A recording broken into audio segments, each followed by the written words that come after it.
Alright, g'day everyone and welcome back to the channel. Today I'm going to be doing a bit of a different NBA video, and today I'm actually going to be looking at one blockbuster trade idea for every NBA team. I'm obviously going to be giving my thoughts and opinions on this and, try and keeping it as fair for really both sides of, kind of the trade and really how it's all going to be going. So the first one we're actually starting off with is the Atlanta Hawks, and they believe the trade would be John Collins and Kevin Huerter to the Warriors for the second pick.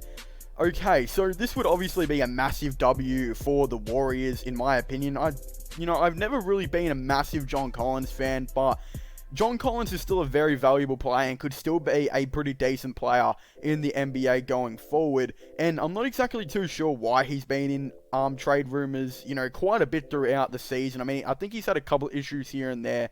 But as far as it's kind of gone, he's shown a lot of improvement still in his game. He's still developing his jump shot defensively as well, getting a lot better as a player. I think what people were talking about is he might be wanting a big contract extension, which the Hawks might not be wanting to offer him. Look, I definitely feel like they would be offering him. They've got really no players to be paying out for the next couple of years anyway, so I don't really know when it comes to that. And also, the second pick, the player they would really need would be Anthony Edwards, and he would already be gone off the board, as it's highly believed that Minnesota will be taking, Anthony Edwards at 1. So pretty much you'd be giving up John Collins and Kevin Huerter to the Warriors for that, pretty much maybe LaMelo Ball. And LaMelo Ball doesn't really fit in with the team at all with the Atlanta Hawks, so yeah, that would be a massive L to the Hawks and a massive W to the Golden State Warriors. Alright, now looking at this one, we got Gordon Hayward to the Pacers for Miles Turner, Jeremy Lamb, and Aaron Holiday. Okay, if this trade was to go through, this would be a massive W for the Celtics. They, pretty much get Miles Turner, who would automatically be their starting center and would be a very good player for them. Jeremy Lamb, who would also most likely start for them once he's, off his injury. And then Aaron Holiday, who would automatically become like their 7th to 8th man. All for Gordon Hayward, who's on $30 million, a little bit overpriced. Still had a lot of injury issues, and he's currently injured right now at the time of making this video. And they would be getting rid of his contract for a couple of starters and a really nice role player. Very bad trade for the Pacers, but that would be a massive W for the Celtics if that was going to be happening. Okay, now for the Brooklyn Nets. Caris LeVert, Jarrett Allen, and Nicholas Claxton to the Pelicans for Jrue Holiday. I'd say this is probably really even. I mean, Caris LeVert and Jarrett Allen is, they're two very good young players. And Nicholas Claxton's not really much so far as, in the league. But LeVert and Allen for Jrue Holiday, it would be pretty even for both, as if the Pelicans don't really see they're in a contending type of way at the moment, then they could bring in another young player like Caris LeVert, and then obviously Jarrett Allen, who would automatically start for them at center.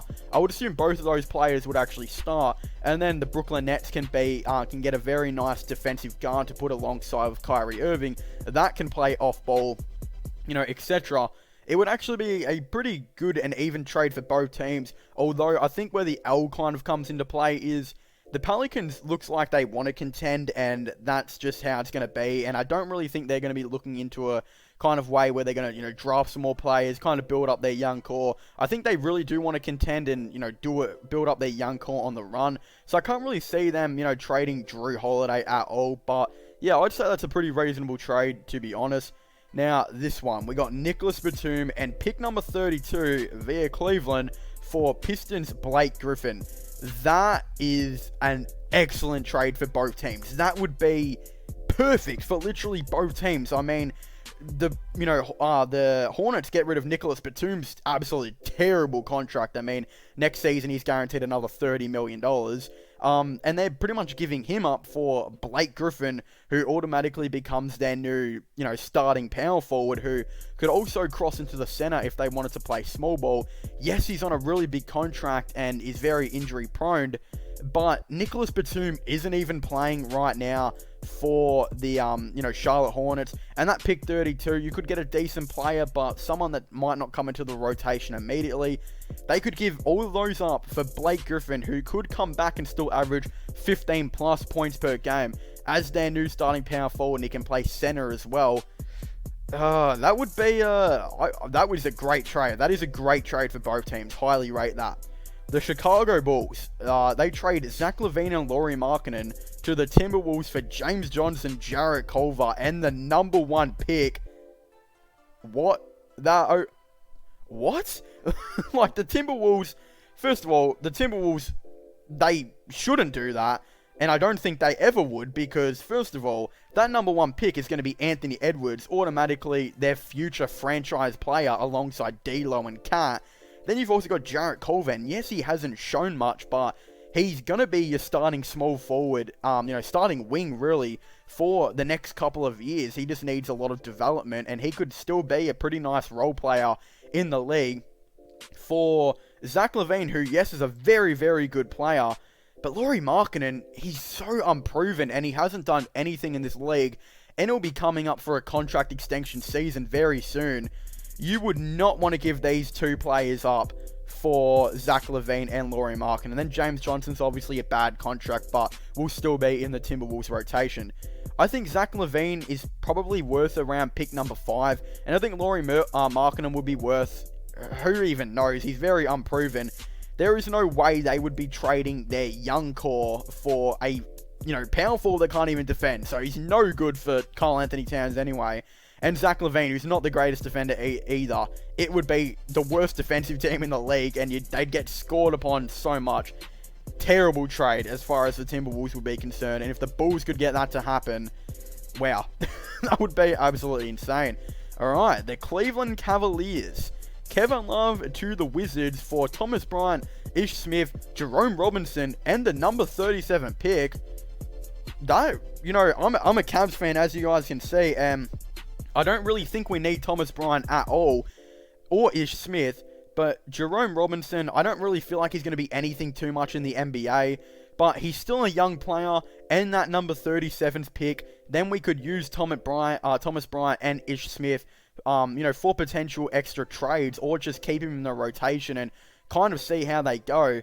Look, I don't really think the Cavs need any of those players, but honestly, that could be the best situation, the best couple of pieces that the Cavs could honestly get out of Kevin Love. So, yes, as a Cavs fan, I don't really think any of these players make sense. I mean, the Cavs desperately need a forward.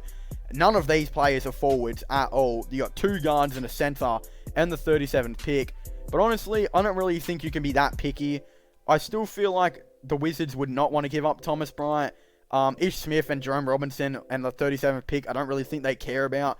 But if the Cavs could somehow work that out of Thomas Bryant into another player, then, they'll definitely probably accept that deal. But I do rate that. It's not a bad offer at all.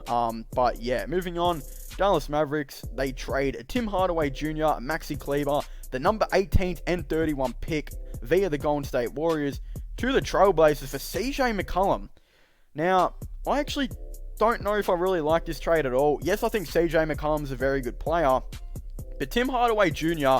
has had a very, very underrated season. Yes, his contract is huge, like it's absolutely massive, and he's way too overpaid, but he will only have 1 season left on that contract, and he is still a very, very nice player for the team and their third option. Plus, Maxi Kleber has started at power forward quite a bit when Kristaps has been injured, and that number 18th and 31st pick, they could still trade that for some other pieces here and there. And you want Dallas to give all that up for CJ McCollum, who's currently, a little bit injured. And I don't really like this trade for the Dallas Mavericks. I feel like Tim Hardaway Jr. is still pretty valuable to the team. I mean, he is their third option. And yes, CJ McCollum would be a better third option. But they're pretty much, trading 2 very valuable players and a couple of okay picks for CJ McCollum. Look, it's not bad, but I'm just not a fan of it personally. I can definitely see how this is possible, though. But yeah, again, I'm not a fan of it personally. But if it was to happen, I don't think it would be a bad trade at all. But again, I'm just not a fan of it really that much. Okay, we got the Denver Nuggets. Gary Harris, Michael Porter Jr., Monte Morris, and the number 22 pick for Bradley Beal. Okay, that's not bad. The Wizards are going to want a lot more, though. I think that's pretty evident. Gary Harris has been a player that's fallen off quite a bit now, and he's got a pretty big, hefty contract of $14 million for, about 12 points per game. So it's not exactly that great. Michael Porter Jr. is a very incredible young talent and a player that would be very serviceable for the Washington Wizards and could be a very good player in the future. While Monte Morris is a very nice backup point guard, he could be a very nice backup point guard as well for the Wizards. And that number 22nd pick, you could get a nice player, but Bradley Beal is a very, very underrated player. Literally second in the league in scoring, I believe, behind James Harden in averages.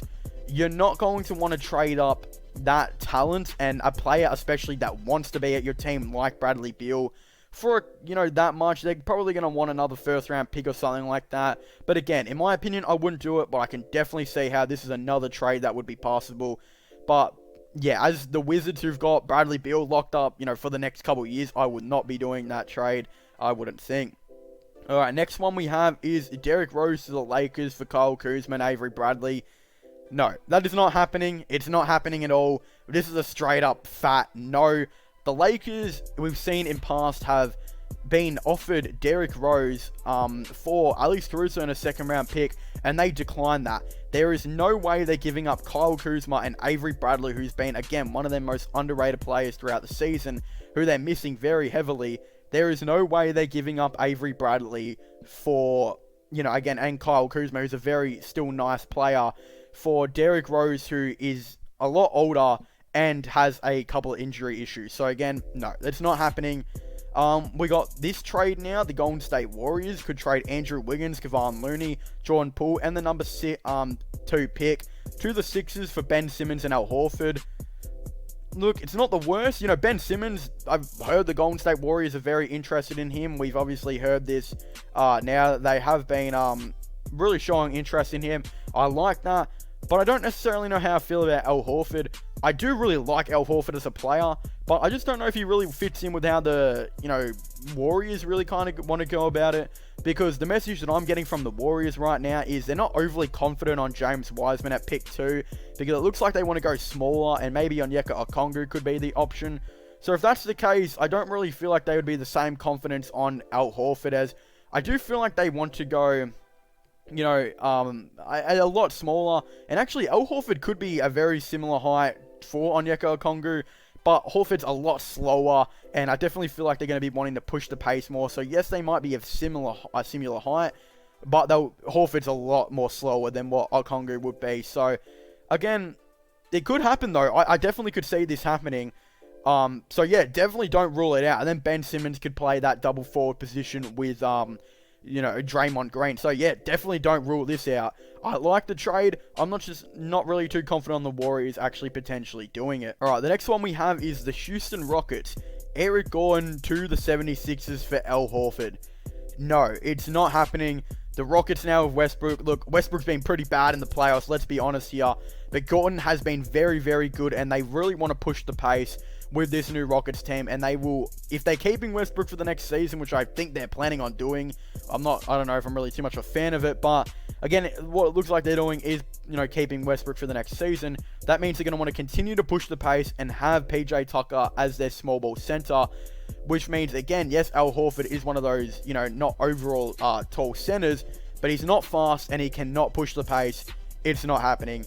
When Gordon is healthy, he is the Rockets' third best player. So, and, third option. Not happening. Straight away, rule it out.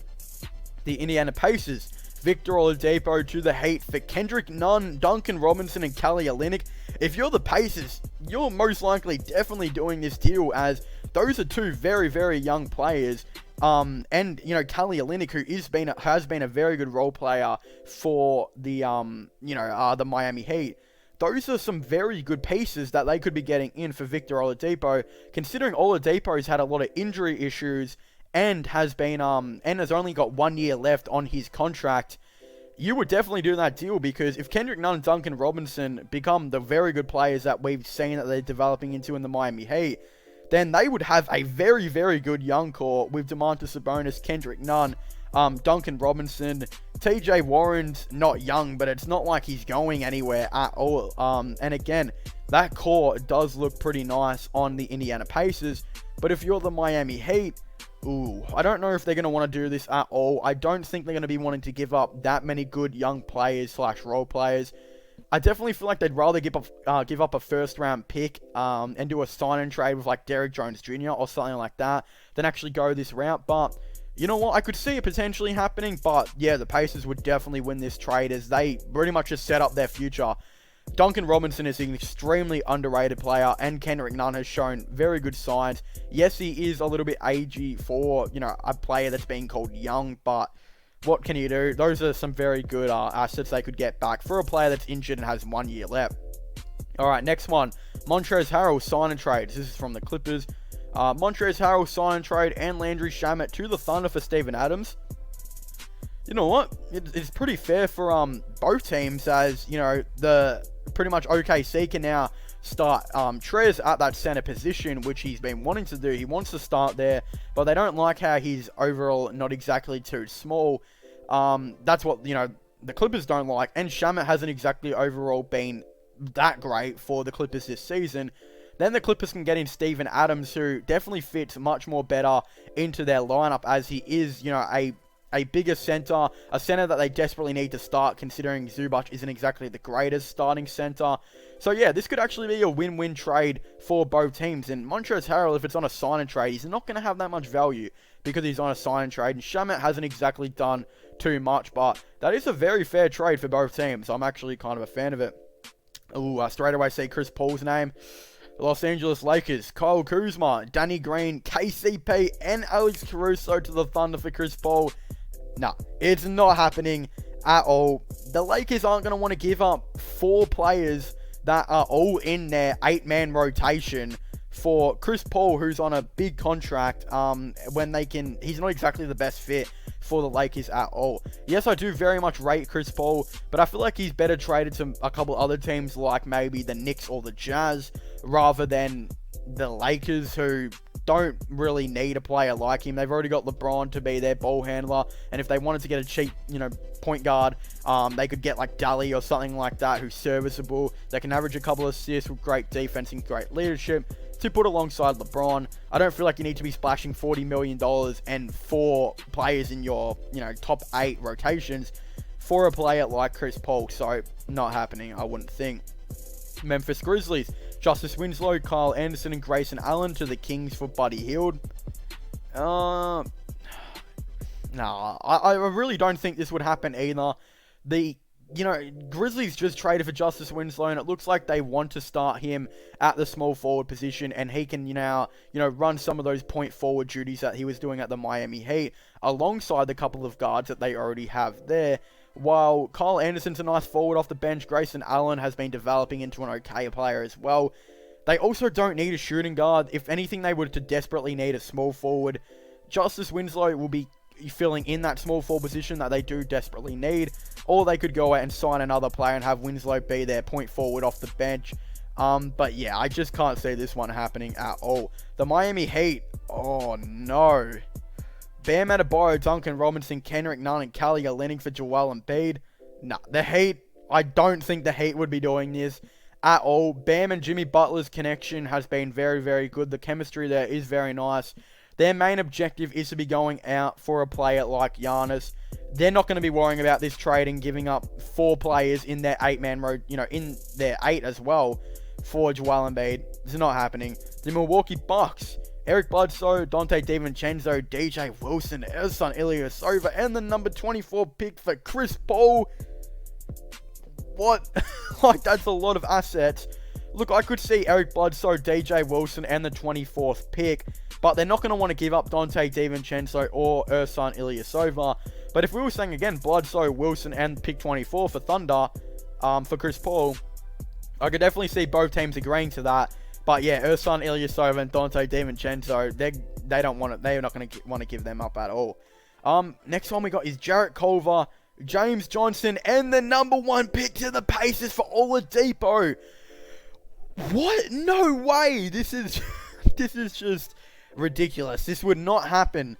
You're pretty much trading up Anthony Edwards, who could be a future jet at shooting guard for them, Jarrett Culver, their future starting small forward, and James Johnson, a decent role player on a pretty bad contract, for Victor Oladipo, who has been very, very injured. yes, he could be good very soon, but his value is not that high, Bleacher Report. Like, I mean, it's not that high at all. I'm just going to skip past that one.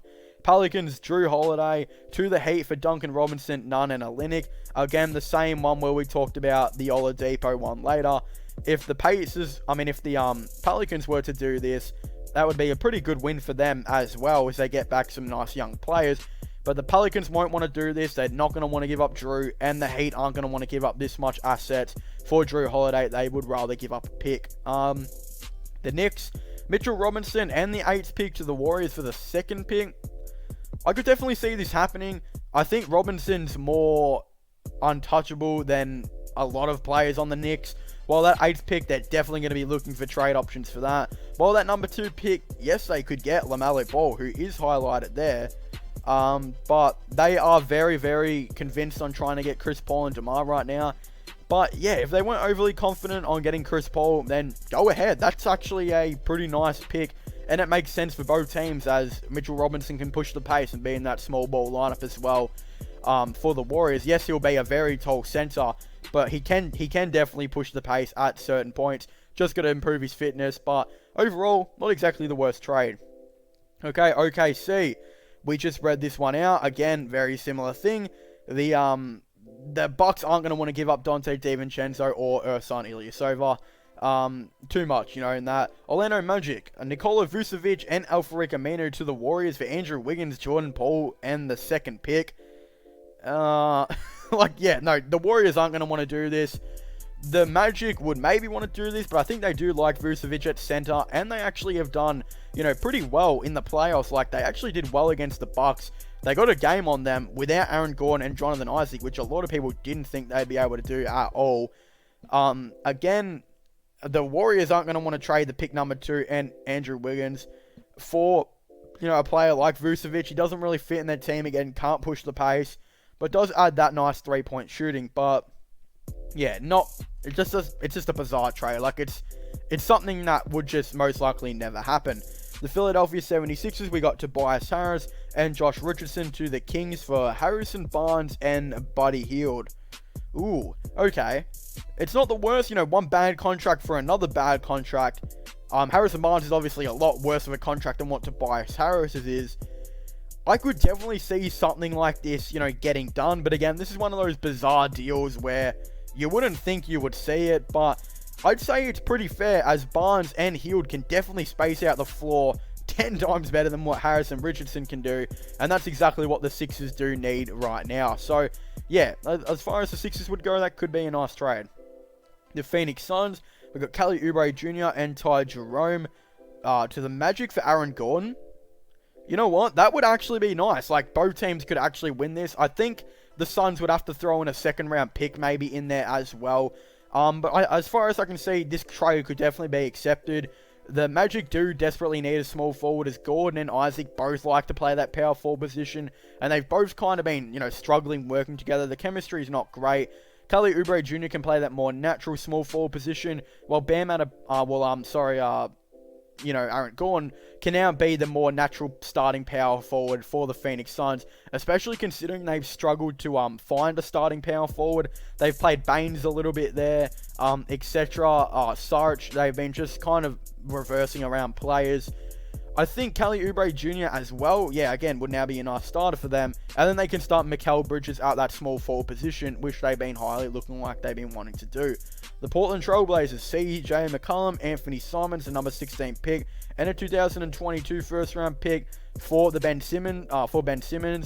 I don't think this is going to happen at all, because I feel like if the Sixers were going to go out and get CJ McCollum, they would be trading for him to partner him up with Ben Simmons rather than trading away Ben Simmons.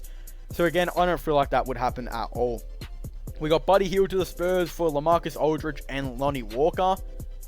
I don't think it would really happen, because I don't really think the Kings would be looking too heavy into a center, and if they were looking into a center, I feel like they get more like a Steven Adams type of player, especially if Bailey can develop that jump shot and space out the floor as the power forward. So again, I don't really like that one exactly too much, but it could be accepted. We got the San Antonio Spurs, LaMarcus Aldridge and Derek White. To the Nets for Karis LeVert, Jarrett Allen, Taurean Prince, and the number 19 pick. No, the Nets are flat out declining that one. Toronto Raptors, Fred VanVleet, sign and trade. To the Pacers for Victor Oladipo. Ooh, that's not bad. That is actually really not bad, but I feel like the Raptors might have to give up a little bit more just based on the fact that it is a sign and trade, and sign and trades tend to not be exactly the best value. Look at the Heat versus Sixers, the Heat Sixers trade, for example. The Heat traded away Richardson for Jimmy Butler, and Jimmy Butler is a lot better player than what Richardson is. So I feel like, Fred VanVleet, Victor Oladipo at his best is a lot better than Fred VanVleet, and Fred VanVleet is out of contract, so he might not even come to terms with this deal at all. So I feel like it could be Fred VanVleet and a first round pick for Oladipo, and then again that would make quite a bit of sense. But honestly, I don't know. I feel like they've liked the Lowry and VanVleet situation. If they thought they were the front runners for Giannis right now, none of this moves would be happening at all because of salary cap issues. So yeah, interesting one right there. Next, we got the Utah Jazz, Rudy Gobert, and the 23rd pick to the 76ers for Joel Embiid. Nope, I don't think the Sixers are going to want to do that one at all. Then we got the Washington Wizards, Bradley Beal to the Heat for Tyler Hero, Duncan Robinson, Kendrick Nunn, and Kelly Olynyk. Again, I don't really feel like the Heat are going to want to give up anywhere near those amount of assets. They would way rather use picks. But if they could keep Tyler Hero and maybe Duncan Robinson out of this deal and throw 2 first-round picks or something in, I actually feel like they would rather do that. So again, if something like that came into it, I could definitely see a trade maybe going down. And that is it. That is all the teams that Bleacher Report have gone on to do with the one blockbuster trade idea for each team. I definitely would really like to know your thoughts and opinions on this all down below. Definitely don't forget to subscribe to my gaming channel and my IRL/vlogging channels. Links for them will all be in the description down below. Definitely don't forget to check out my podcast as well if you haven't already. Links for that will all be in the description down below. But as I was saying, I'd like to thank you guys so much for watching. Make sure to leave a like, subscribe, and comment, and I'll see you guys next time. Goodbye.